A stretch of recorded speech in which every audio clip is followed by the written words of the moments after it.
Hey guys, thank you for joining us. Welcome back to our channel. I'm Cassandra Hope. I'm the founder of the IBS Academy and a registered holistic nutritionist. And today I'm talking about one of my most favorite diets on the planet, or ways of eating, I should say, which is the keto diet. And I get a lot of questions from our IBS community as to whether the keto diet is a good option for those who are suffering from chronic gut health issues.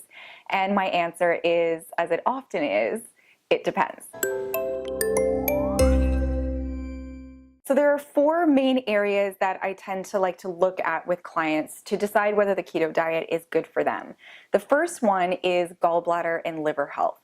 So if you're suffering from IBS or chronic SIBO, chances are that your liver and your gallbladder are a little sluggish. Maybe their capabilities of producing bile is a little bit sluggish as well. And that can lead to poor digestion of fats.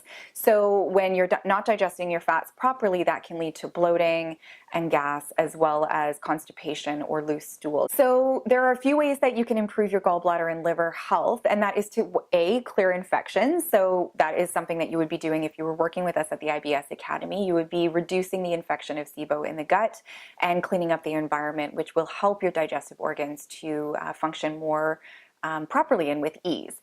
Another thing that you could do is a liver detox, and we do offer a fabulous liver detox program through the IBS Academy. You can just follow the link below to find out how you can do that at home.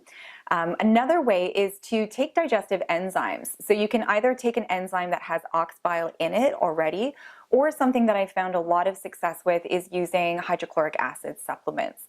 And the HCl doesn't only break down proteins in the stomach, but it helps to stimulate your other digestive organs to produce their own enzymes and bile, etc., so that your body can break down foods, including fats, efficiently. So one thing that I see come up often with people who switch to the keto diet to help improve their gut health is chronic constipation. And that is linked to a sluggish gallbladder and or sluggish liver again.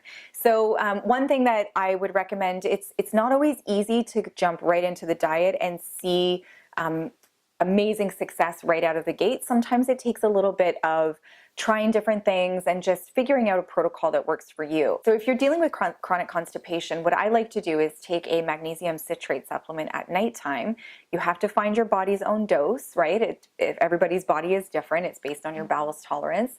So I urge you to start slow, maybe a half a teaspoon at night with water, and then increase if you feel that you need to as the days go on, to help to stimulate a really good bowel movement. That is one way to kind of get in front or ahead of the constipation. For more tips on how to avoid or fix constipation, we have a fabulous video on that. Just make sure you click the link to check that one out. The fourth thing that I look out for is food intolerances. So just because you're on a keto diet, which tends to be better tolerated for those with IBS because of the avoidance of carbohydrates, carbohydrates tend to cause a lot of issues in those who are predisposed to IBS. So eating a high protein, high fat diet can be amazing.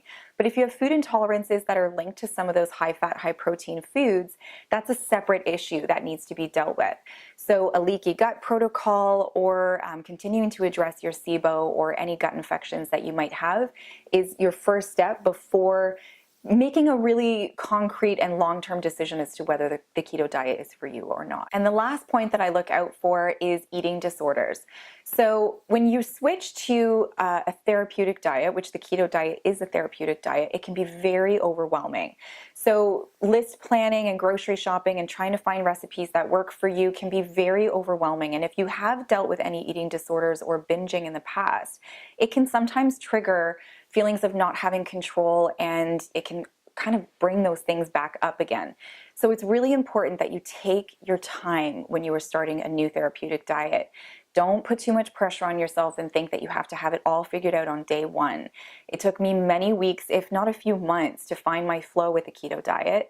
And I really let myself off the hook when I didn't have things down perfect. So if you are going out for a meal and it's not strict keto, or you're eating at a friend's house, or you're feeling a little lost with what recipes to create that week, that's okay. That's part of the process. Learn from the difficult situations and create a better plan for the week ahead.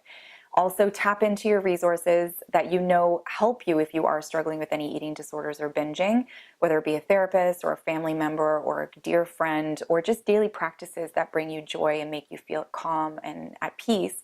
I really urge you to engage in those things to help to kind of bridge the gap and ease you through the process, because food can be very triggering for many of us. So just make sure you're practicing lots of self-love while you're testing things out. Okay, so that's it. That is my Keto 101 in helping you to decide whether the keto diet is right for you.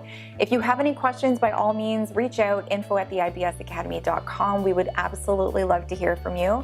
And if you have any comments, please comment in the section below, and we will see you guys soon. Bye.